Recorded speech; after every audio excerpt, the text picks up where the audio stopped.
Kagano pa yung Pilipino, tapos hindi ka naman marunong bakit We yan have, trabaho? mayroon naman tayong mga law enforcement authorities.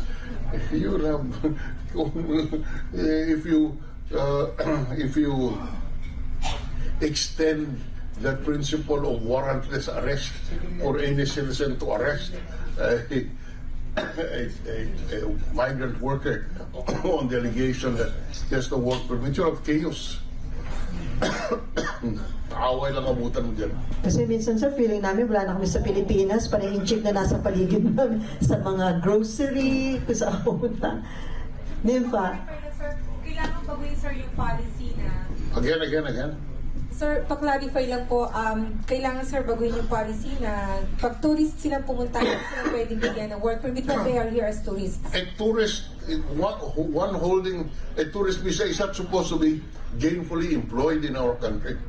Because he's here on a tourist visa, so he's supposed to look at Rizal Monument and Intramuros.